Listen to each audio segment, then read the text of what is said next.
Hey. Hey. Girl, I was like, I'm loving what this selfie happened? stick. Now I gotta get the sound right. Hold on, let me see. Say something. Hello, hello, hello, hello, hello, Perfect. hello. Wonderful. Wow. Are you, girly? Whew, You're child. looking This has been fabulous. a week.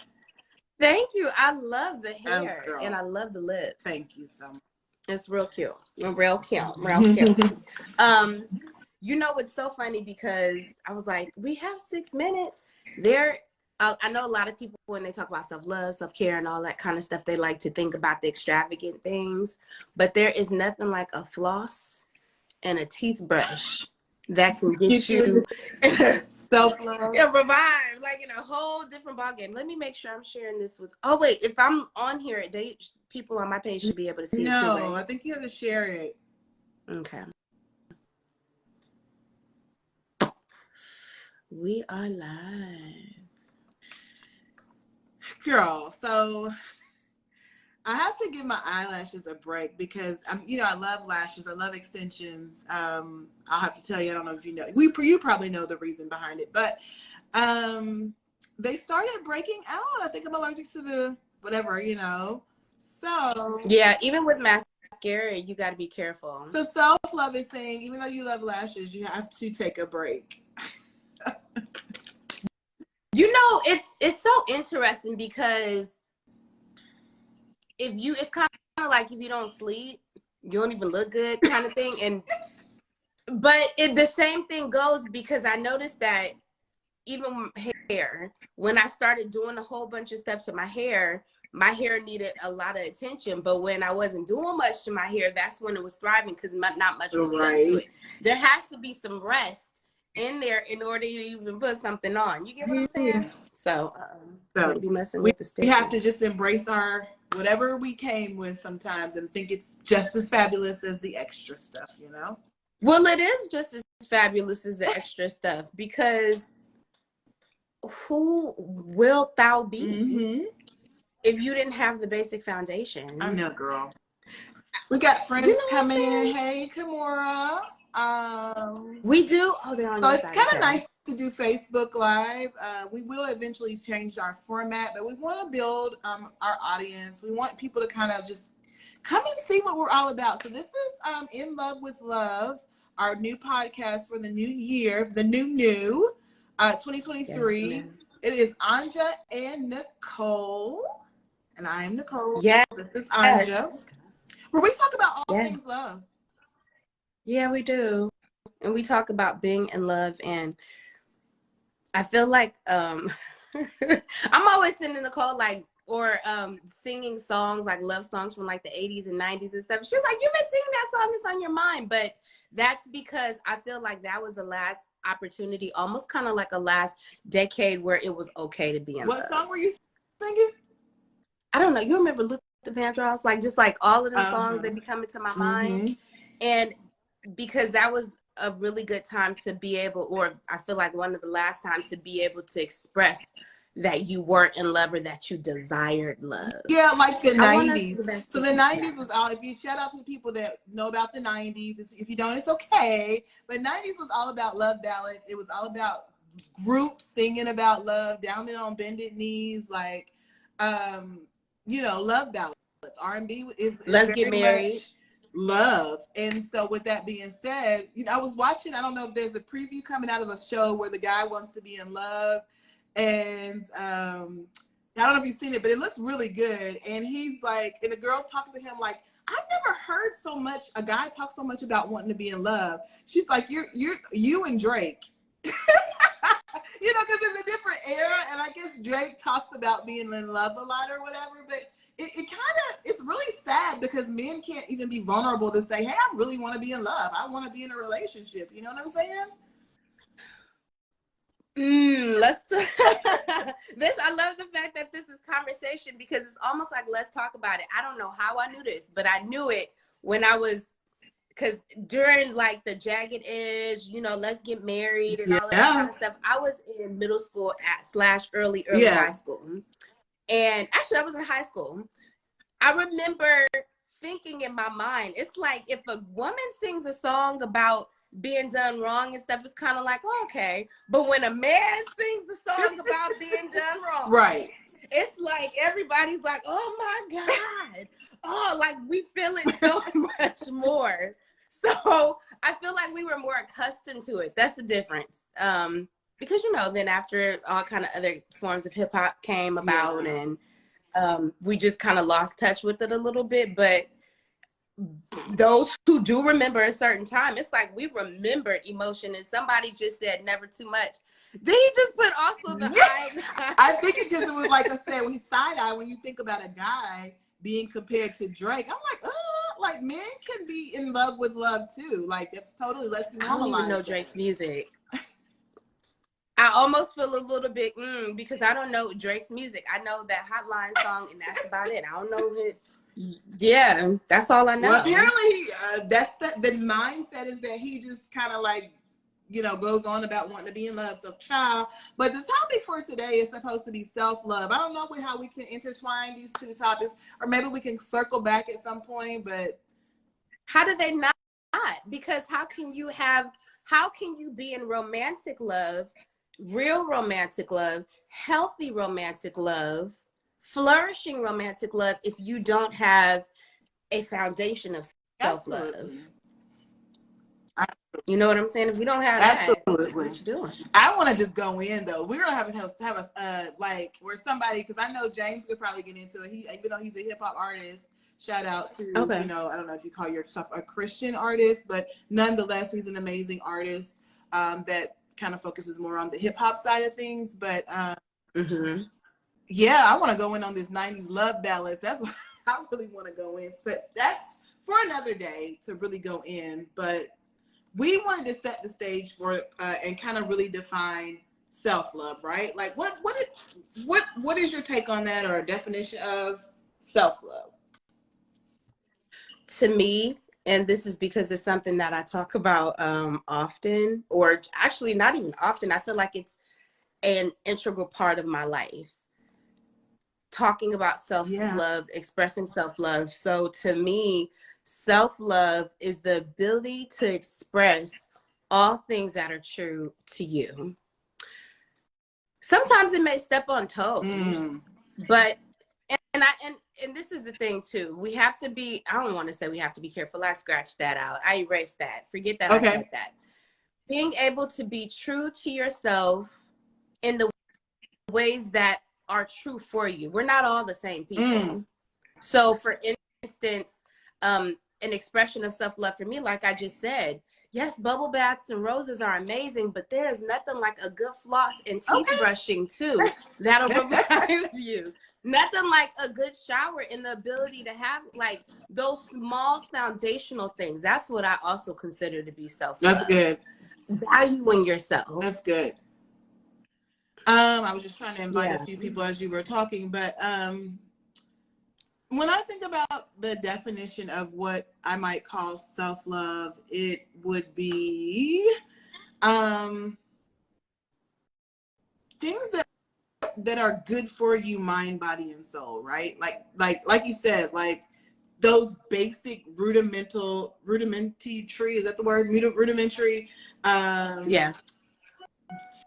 Flossing your teeth, brushing your teeth, getting a good night's rest, minding our business, drinking, things that we say, but saying no. Yeah, like, and for me, like I said, self-care is going back to sometimes, like, even like I just made it a joke and I made an example, but it's really true. Like, as I'm wearing my hair natural in this moment, like re-embracing, even though I'm like, okay, I'm ready to change my hair. No, let's take a moment and pause. What is it about your hair that we can just embrace in its natural form? I noticed I got, I already knew I had grays, but I got some grays up here. Child, they're going to stay. Come on. If you got to bring some more, it's fine, because that's a part of me. And also, like I was telling you, the lashes, like I love lashes. I think it just enhances my beauty, but not being able to wear those lashes in the moment, what is it that I can embrace about remember we talked about just embracing and loving you right in the moment. I think that's a part I would define as a part of self-love as well. Absolutely. Absolutely. Those are all really, really good things. as I just said, saying no, saying yes to love, that's a form of self-love right there. And that's a really big one right there, because I don't know when we're going to talk about this, but I realize that although a lot of people say that they love, or they desire, just say from romantic relationships, it's kind of scary when it actually comes around.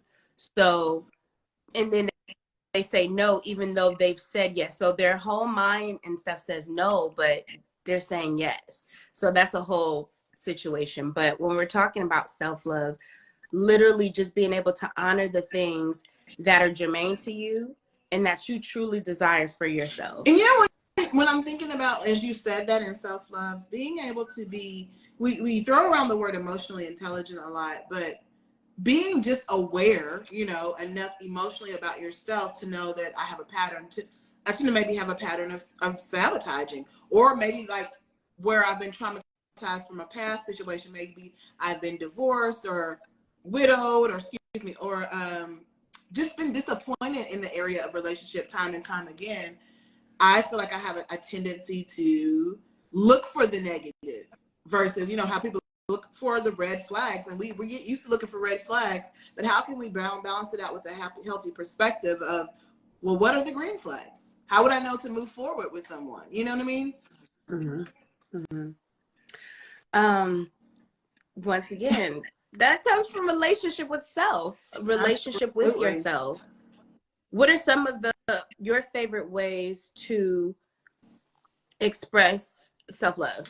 For me, it's and I was just sharing this with someone a couple of weeks ago. I was like, do you ever like take bubble baths? Do you ever like light candles? And they were like, no. I was like, oh, it's amazing. Like, you should try it. And they were like, I'm going to try that. And maybe that's not for everybody, but that is nothing to me like it. Just sometimes I put music on, sometimes I don't. But I love a great bubble bath, and I love candles. I love music. I just feel girly and dainty, and I just feel at peace. Okay, that's beautiful. That's beautiful. Yeah, girl. What about you? Some of my favorite ways to express self-love in this season right now, I love how I've worked really hard towards it, but I've shifted my mindset towards exercise.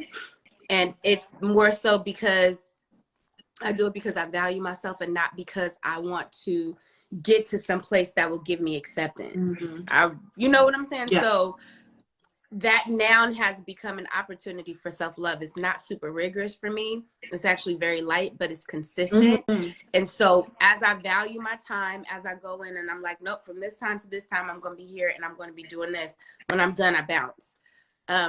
That has now become one of my current favorite ways of self-love. And I feel like I have always, I don't know where it came from. I'm sure it was probably family and stuff, but I've always understood the art of relaxation and the art of, I don't know, when I was like 14, I don't know how I knew this, but I would go get flowers and put them in my bathtub. So Friday nights was spa night. 16, I was getting like massages, taking the money, and my family thought I was a little weird. So those ways have always been germane to me, but another way or current way that I'm also expressing self-love is actively voicing that I do desire romance. Okay. With the romantic partner. Like with the husband. Let me say with a husband, girl. Break it down, girl. Like how is that self-love? It's self-love because I know that I do not want to be single forever, and it's okay to say that. I feel like there was a long time where I was almost kind of scared to say it, because it's like it was admitting like, oh, you can't do this on your own. It's like, I don't want to. I don't know where I ever got that from in the first place. I don't desire to. Right. So also taking the steps to make sure that I would be a compatible partner too. That's a form of self-love.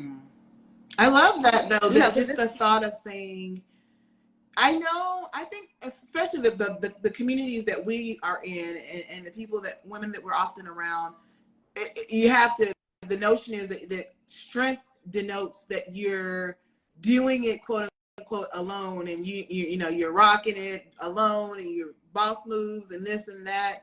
Yeah, we can do that stuff in our sleep, but being vulnerable, seriously, like being vulnerable and having a moment to say, you know what, I could do it alone. I don't want to do it alone. I don't want to. And honestly, we were not made to. I don't believe, like, I have not seen one person, and when I say like one person thrive on themselves, and I'm talking about whether it's a platonic friendship, business partnership. We're not doing this podcast alone. You're not just doing it by yourself, and neither am I. Right. You know what I'm saying? This is the power a community partnership effort. is what, yeah. Yes. Yeah. Doing life with so someone. I know that there have been many talks about this being the year of the bride, and you know, just like how God has chosen romantic relationships or family to be his form of love and expression and stuff like that. So let's say this. So the expression of God's love, like I heard it in the sense of his love language being relationships, like partnerships, relationships. I don't know. Anyway. No, I mean, once again, when has he ever done anything singular? Yeah. He's always used people, even on this earth. He uses a mouthpiece. That's a relationship right there. Yeah. You know, as James just said, it's not good for a man to be alone. Not, he said that's Bible, but yes, Absolutely. that is Bible. But regardless of what, like, there's been a partnership. When he wanted to show something, think about the parting of the Red Sea. It wasn't just Moses like this. Aaron had to help him hold his arm. Yeah. He needed help. And that's the covenant piece that's talked about in the Bible with the whole. But even with partnering with those prophets, partnering with Moses, partnering with Aaron, partnering with, you know, people down through the line, like you said, to speak through them, or to just say, hey, I'll be here with you and your people will be my people, and I'm going to promise you this. That's all covenant, and that's all relationship. And that all starts with us first understanding, like you said, how can we be in covenant with our God? How can we be in covenant with ourselves? How can we partner within ourselves to be the best version of us, just for us? And then extend that to someone else.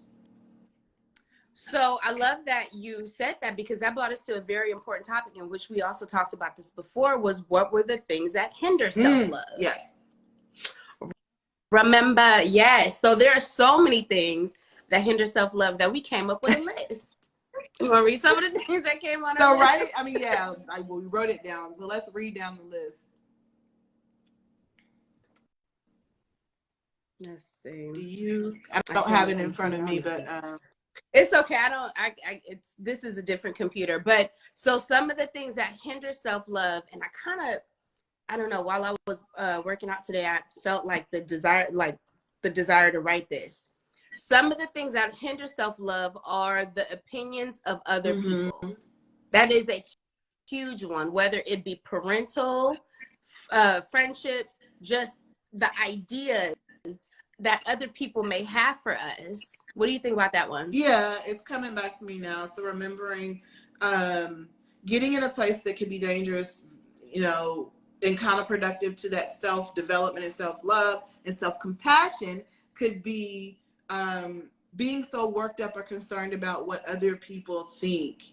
It causes, and I was just thinking about, I was actually just praying about this over someone and talking to the Lord about it. Like, it's important that we're congruent, right? If we've had a past, or good, bad, another, you deal with shame, you deal with self-condemnation.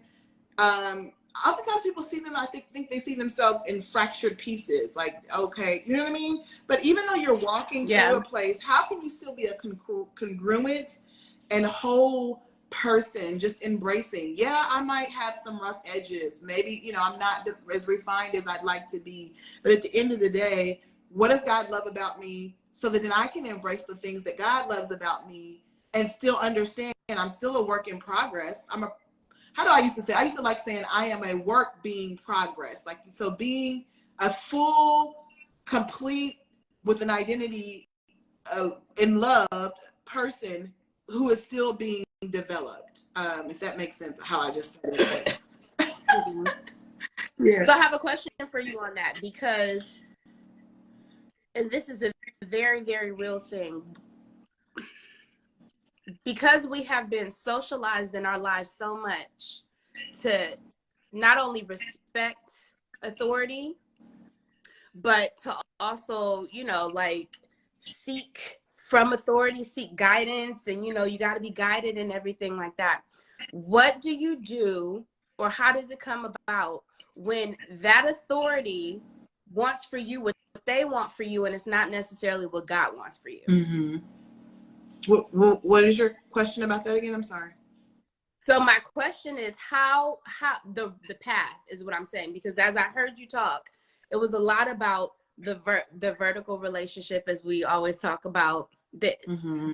But the process to getting to that, because there are a lot of other voices that think that, you know, that have authority and responsibility over you, that are going to put their stuff and be like, no, you need to be here. Yeah.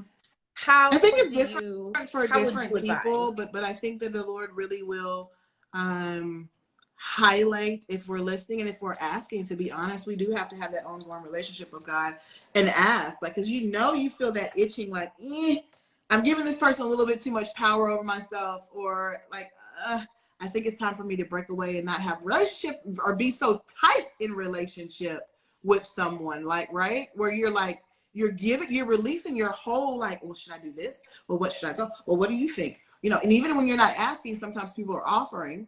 But how do I put boundaries in place so to where my mind is safeguarded, because I'm being bombarded with all of these things. Well, you should do this. Well, you should do that. Well, you should have done that. It can be a lot. And so you have to really it can be a lot. Some safe guardrails and some safe boundaries around that sometimes, because if you're easily influenced, because, you know, growing up, we might have need a little more guidance, but sometimes we need to take off the training wheels. Sometimes we need to say, okay, I got the gist of riding the bike. Now I might fall, I might scrape my knee, but I gotta try it on my own at some point. So being able to try how to make decisions, because the person, I'm sure they said, well, don't do it this way, or da-da-da-da-da. So you know what not to do, but try doing things, because sometimes it's just decision making. It's a scary thing to just make decisions, because you might not be used to making your own decisions. But I think at some point we do have to step out of the nest. That's another analogy I've used, because birds, you know, at some point they're gonna push them out. Push their babies out and just like, let's fly. Let's try this. You might fall to the ground, but what if you fly? What if you soar, you know? And in the face of fear, sometimes we have to take those baby steps. What they say, gotta crawl before you walk, gotta walk before you run. But at some point you have to stretch your muscles enough to say, you know what? I can make decisions for myself. I can do hard things. You know, this is your life. You do have one life, and it is valuable. But at some point, it's like, I feel that there's so much influence of another person over me that it's not giving me the freedom that God gives to make decisions and to walk in the wisdom that God gives me.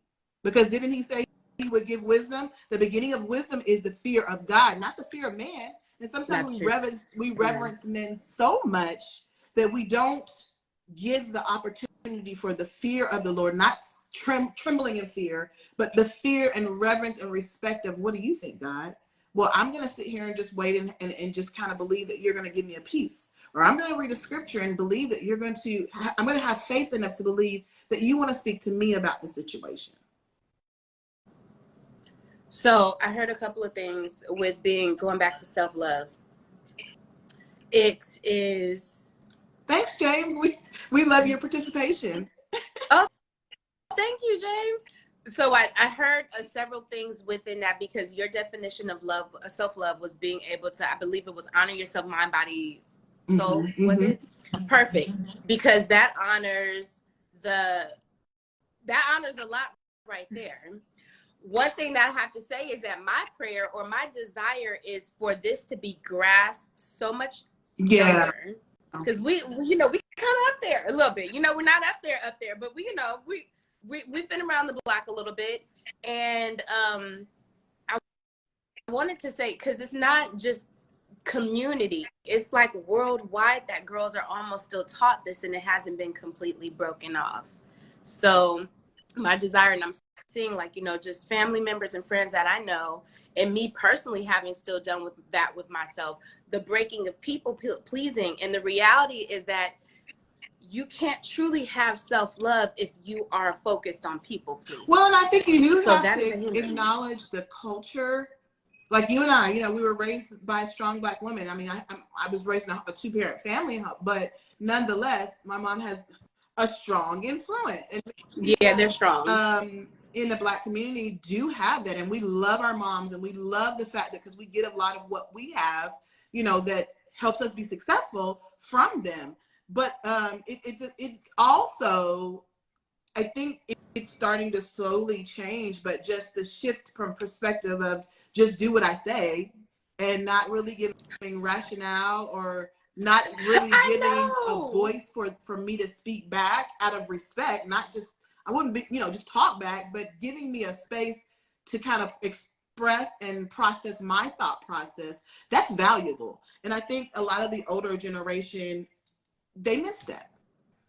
But it causes, a lot of them did miss it. It goes back to what you just said, because it causes us as women, and I guess men too, but later in life to then, well, I'm now 19, I'm 20, I'm 24, I'm 25, wherever I am in my processing, right. I've gotten a later start sometimes than my counterparts in critically thinking for myself. But you know what I want to honor? So I want to. Would you agree though, before you moved on? Like, would you agree with that? I would. I do agree, but I also want to thank, because I had this conversation with somebody else the other day, and I was like, you know what?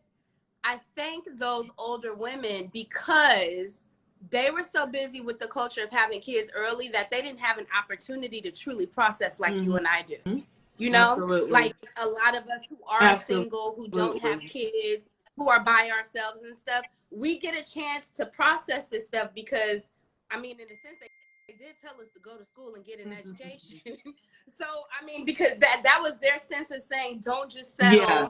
That was how they spoke to us. Don't just settle. Don't just do things early, because they didn't have the chance to process these things. Otherwise, we probably would have been raised a little differently as well. So that way we can now give it to our children and our future offspring. And I'm not, I'm not bad mouthing or poo-pooing by any means. Of course, but I'm saying I'm acknowledging like it's generational, stuff sometimes, because of, if we're honest, some of that does come from a historically like a slave type, upbringing.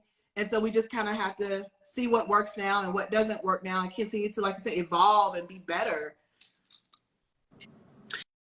And the fact that we actively do it, because I said cultures as well. I think about this. I have friends who are Japanese who have the same, I feel like their expectations.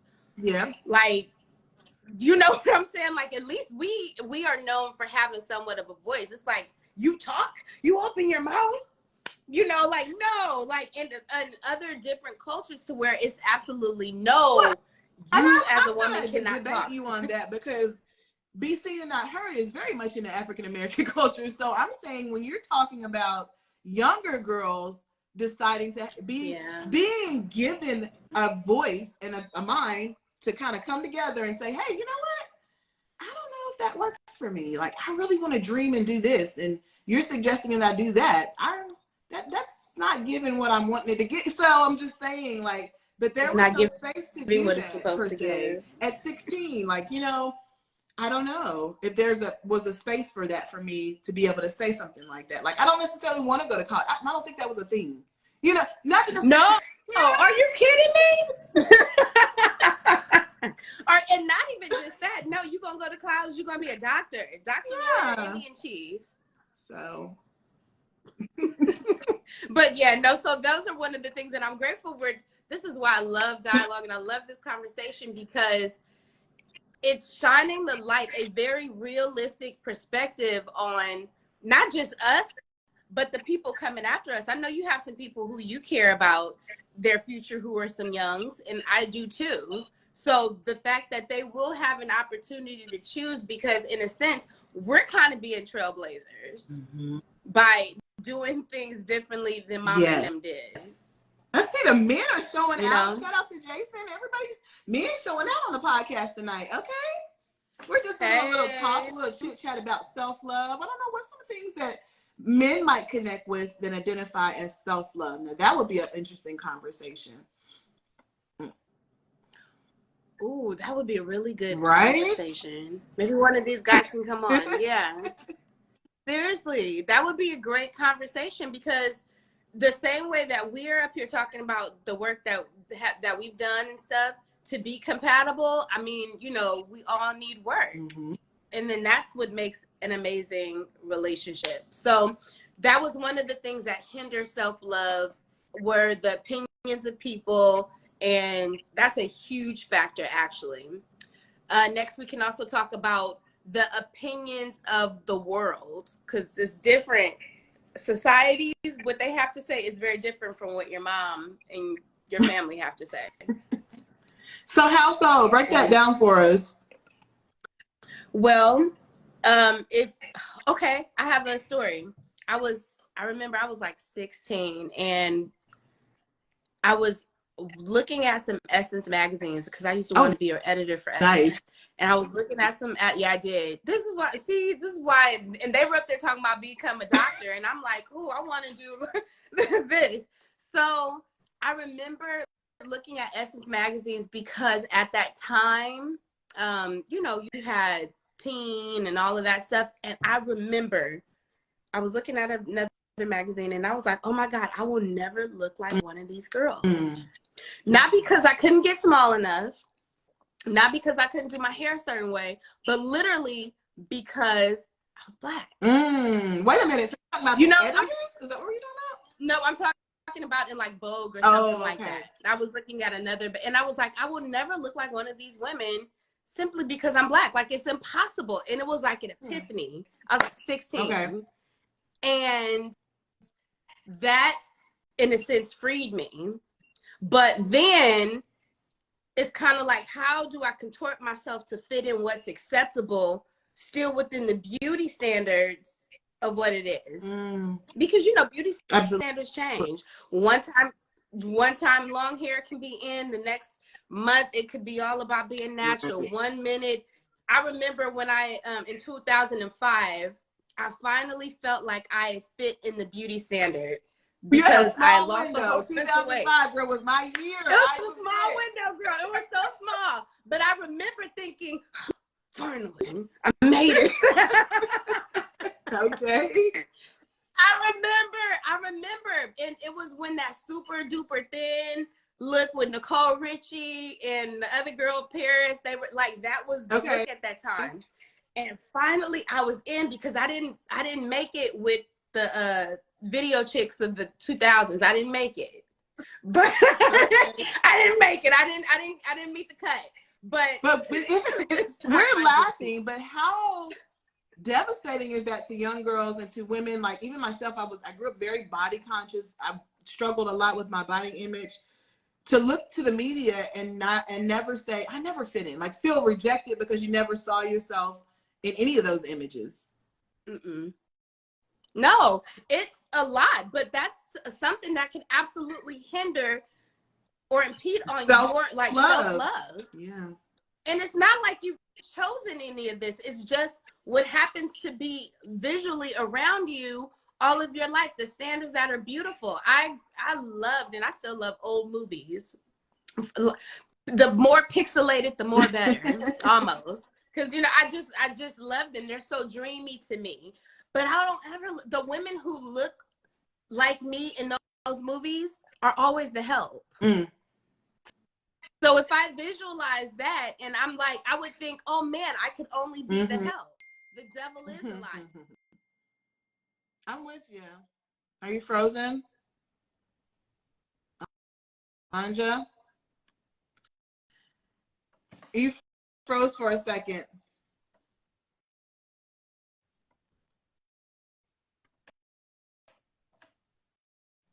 You back with us? Do-do-do-do-do-do-do.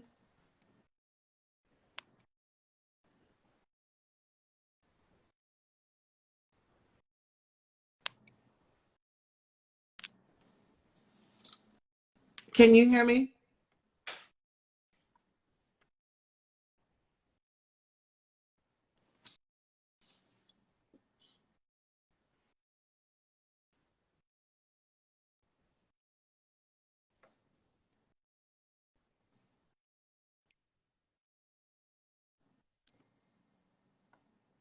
Excuse us, we're having a little technical difficulty.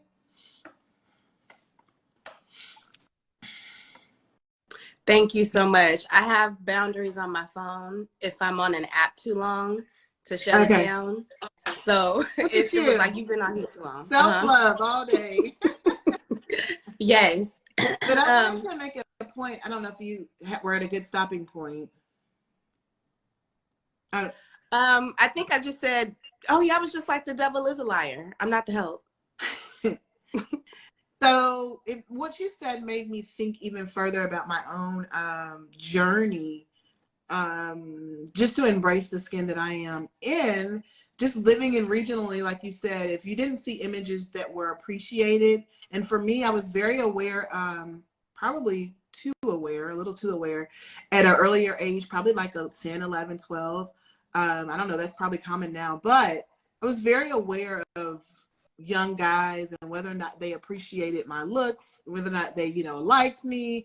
It was very innocent, but it was very obsessive, I feel like, even at a younger age. And it very much tied into whether or not how I felt about myself, how I embraced my image and my, you know what I mean? My body size and, my lips, my hair, because I remember being a very young girl, and I think this is what you were talking about.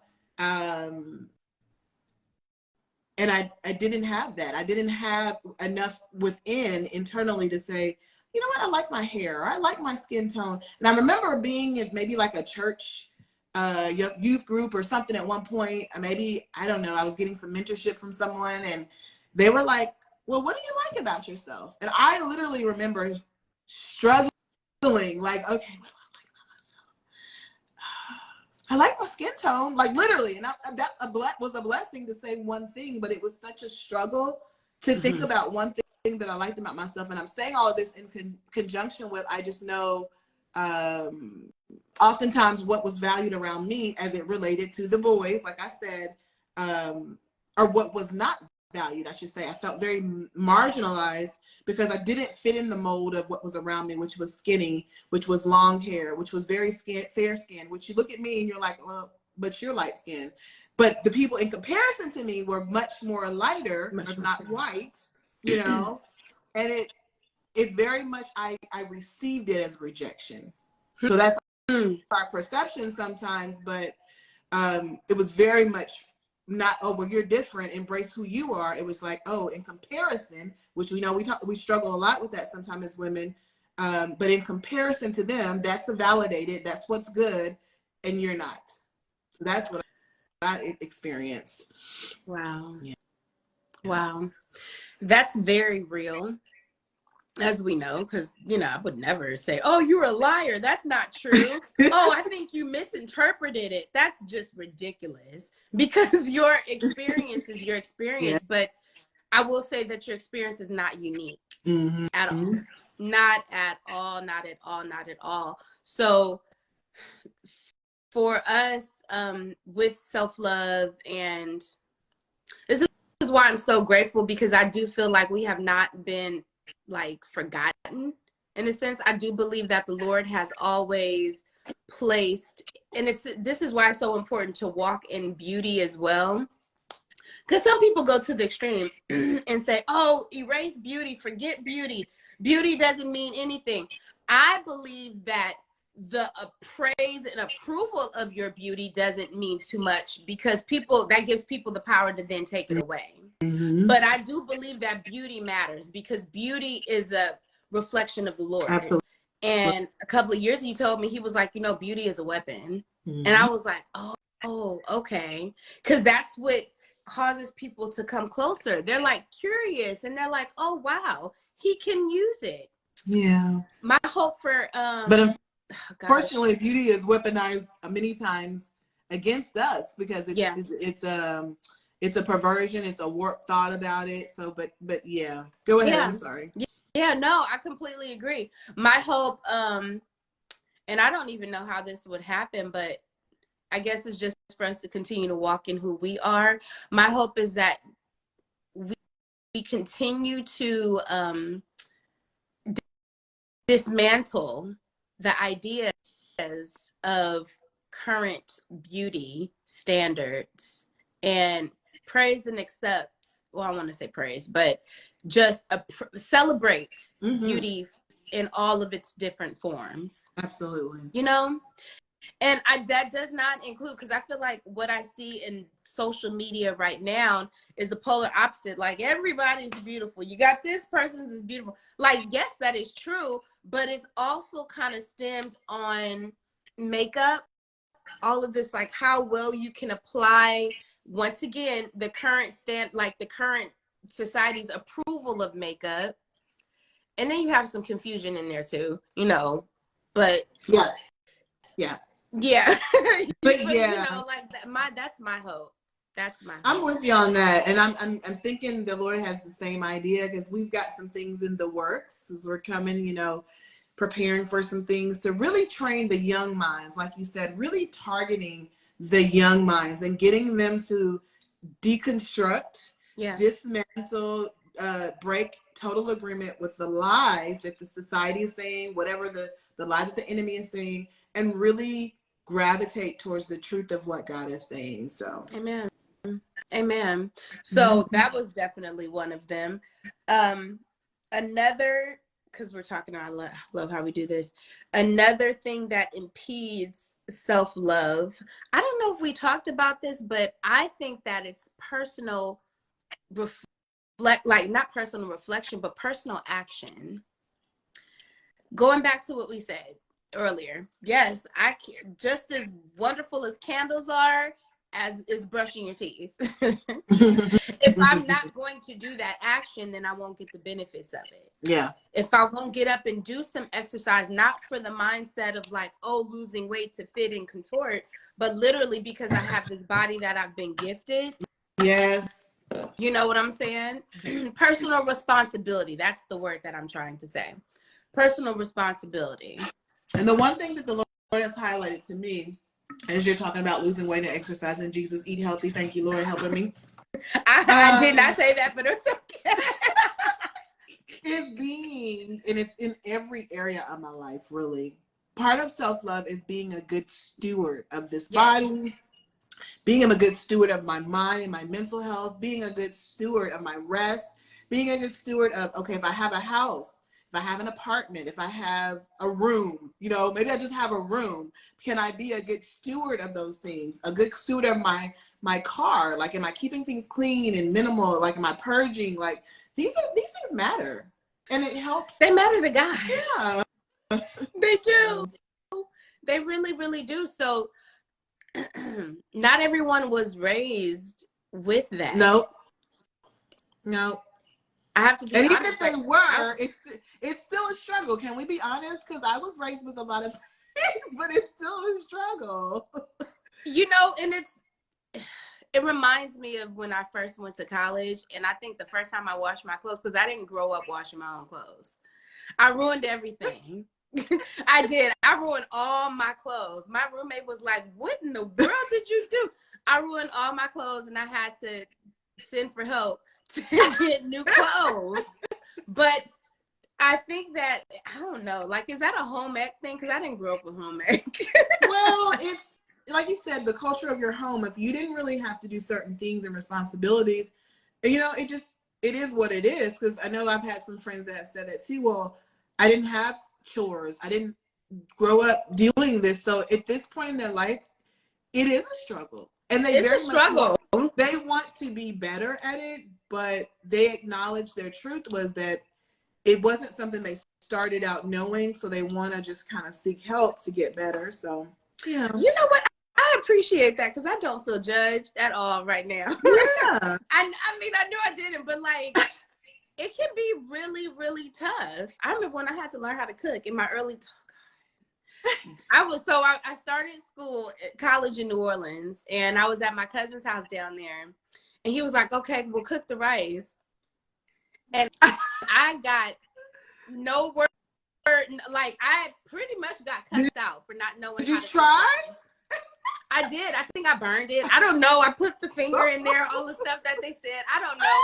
I did not know how to cook rice. But guess who could cook rice today? Guess who can burn today? Not in the bad sense, but in the good sense, because it became like that. You know, so you learn. We learn. Yeah. We have to learn. You do. No judgment, though. I mean, I think that's the thing, because we do fear, to be honest, being judged in things that stereotypically, you should already know how to do that. Well, that's not. Says who? Assume that people know. Maybe they don't, and maybe that's not their strength. So that is a really, you know what? Self action and self responsibility impeding on self-love. I'm grateful that just came up, because even when you don't grow up knowing those things, that's why they have a wealth of information where we can learn today. I mean, especially with YouTube and stuff like that, there's so much that you can learn because other people have shared their knowledge. Now, pulling down laziness and asking God for help in other areas, that's a whole different ball game, but I love it. So that's something that also impedes self-love and how we may express it. Yeah. You got another one? Was there anything else on our list? And we've covered pretty much everything.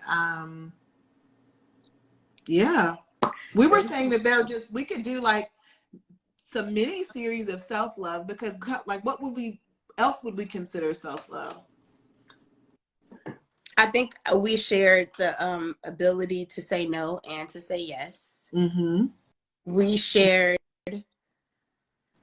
I believe also self-love, an expression of self-love is the ability to sit still.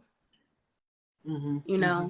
Especially for us who love the Lord, who know how he speaks, hearing that still, quiet, soft voice. And then the balance part. I know we talked about that. I don't know if we'll have another episode of this unless we think of some more things to say. But yeah, I think when you and I were talking off camera, we were talking about the balance needed in our life. Sometimes we can get in a rut of, work, church, home, And while, I mean, we're talking about single women, we're talking about maybe single men, but, I'm sure, married men and women need the balance all the more too. But as a single woman, single man, there's got to be more than life than that. Thank God for our church. Yeah. Thank God for the dutiful service that we may provide to our church, the ministries that we're in. We sit on the usher board, we do Sunday school, whatever you do, thank God that you're a part of those things. But at some point you have to understand that rest is vital. And rest looks like different things to different people. It literally may be sleep to one person. To another person, it may be, I'm lounging on the couch watching a movie. Like, or I'm going out and bowl because that's what I like to do. Or I'm taking a walk. And, it doesn't sound like rest, but it literally is rest.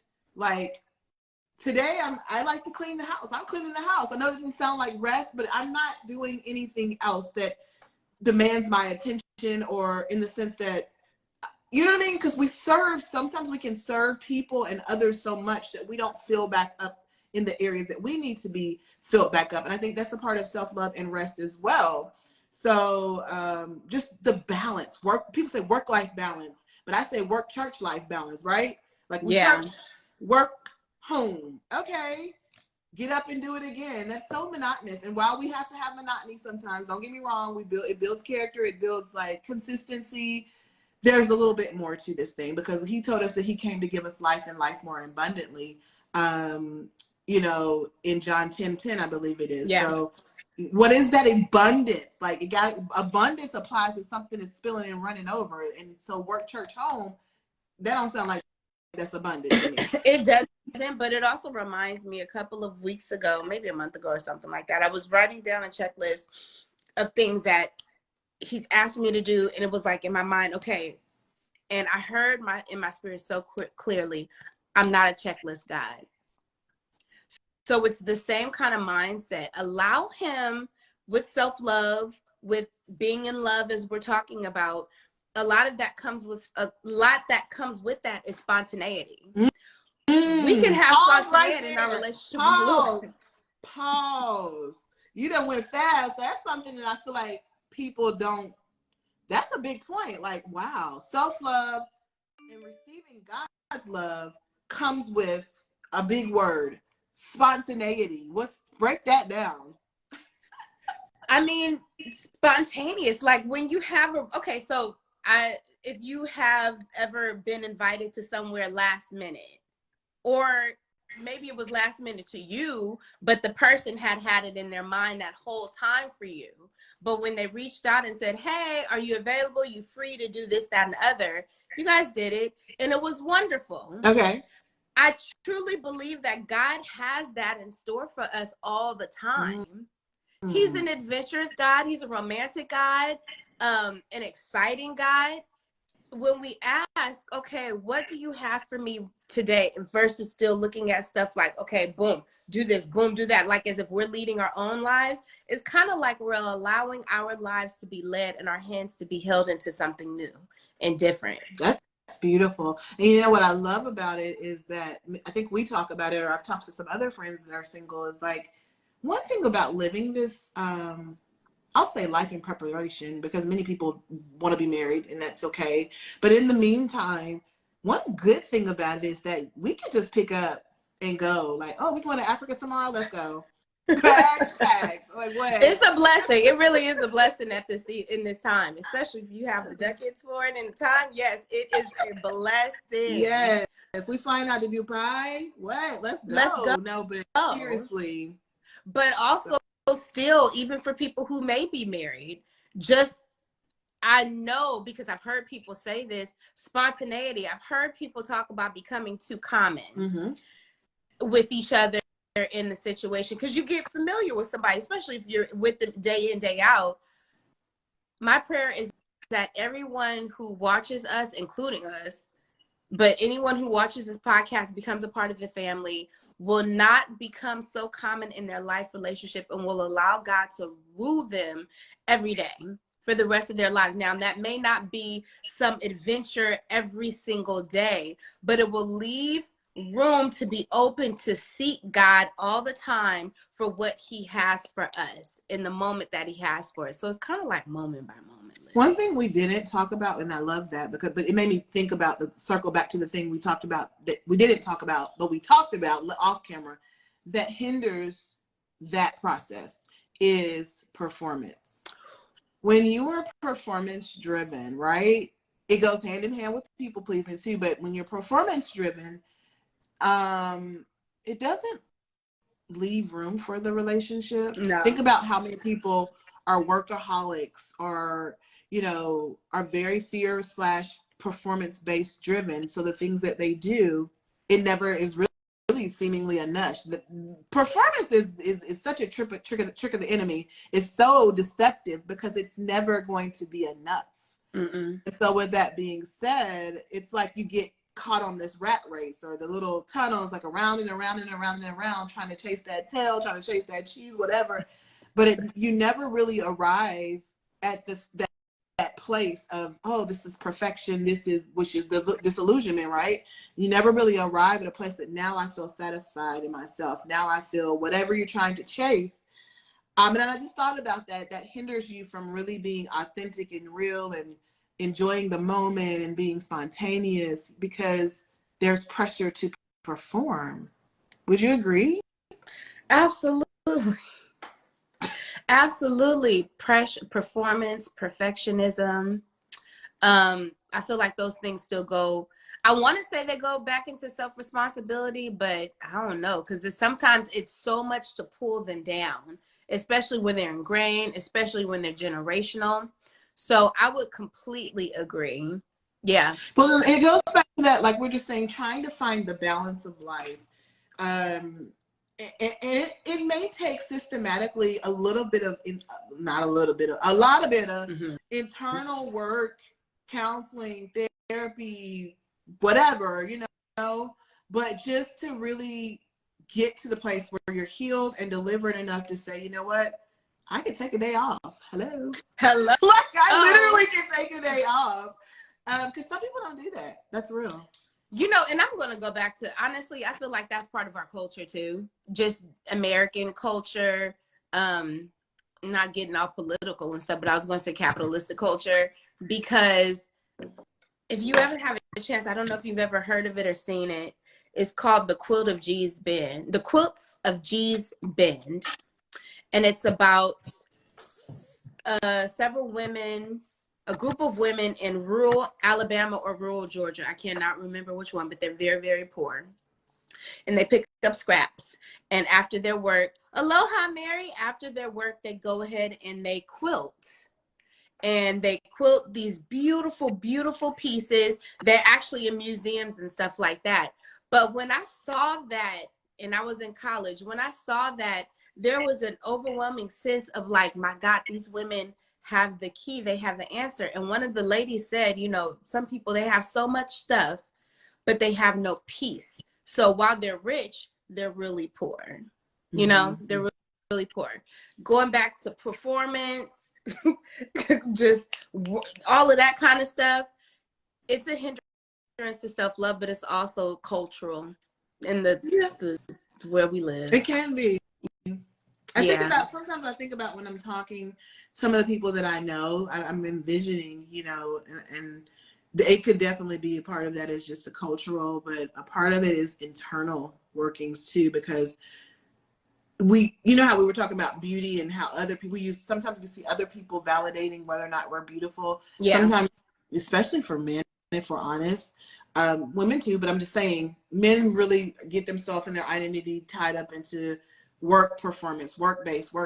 You know, I feel like a man, I feel, you know, this, that, because I make money. And so sometimes that performance piece is like really tied up into their identity. I think about that sometimes. Yeah, wow. Once again, we're going to have a man on here for that. I know. Because, yeah, like that deserves a level of grace as well, too. And I know that statistically right now, they're going through a lot. So instead of constantly bashing men, which some women do and some women feel comfortable doing because they're frustrated, I feel like we all need a high level of grace, a high level of grace and understanding, or just space to actually hear, not but to hear each other and realize, I think we all please have don't think that we're bashing, but just acknowledging. Oh, no, we're not bashing at all. I'm thinking of like on social media and what I see, because every time I'm seeing something about male-female relationships, it really is toxic. And I'm like, dang, well, somehow these kids are still being made. But okay. But okay. That's a whole nother show, though, but yeah. I digress. I digress. But yeah, no, that's a really good point. Yeah. We really would love to have a male opinion about that as well. Maybe by the time we circle back around to some of the other topics regarding self-love, we will find a brave soul man to share. So we will. So you want to wrap it up for tonight so we can save some stuff for next time? We've went for 60 minutes. We've an hour worth of self-love. So I hope that someone was blessed by that. And if you were, and if you happen to catch anything on the replay, please leave us a comment. We would love to hear you guys comment. We are focused on building community with this podcast. It's not just like, oh, we're here spewing out our stuff. We want to build community. Yes, like, share, comment, like they always say, but it's very important. And please, if you can do that, if someone can share, if someone can like, if you can comment, and definitely subscribe to our YouTube channel, which is In Love with Love podcast. Right? In Love with Love podcast. So we're going to try our best. This is our first time actually going live directly in Facebook, but I believe there is a way to save this video. So if I'm successful, this will be uploaded onto YouTube. All right. Thank you guys so much for joining. And thank you, Nicole. I will see you Yes. soon. And Love so you. one more thing, just before we go, we are trying to find the most convenient time because we're in 2 different time zones, one. And so we're still looking for the consistency, but we'll get there. We started going live on Tuesday, so we may circle back to Tuesday, but stay tuned for us. Yeah. Stay tuned for us. Other than that, have a good weekend and Happy All New Year, right. everybody. Until next time, stay in love with love.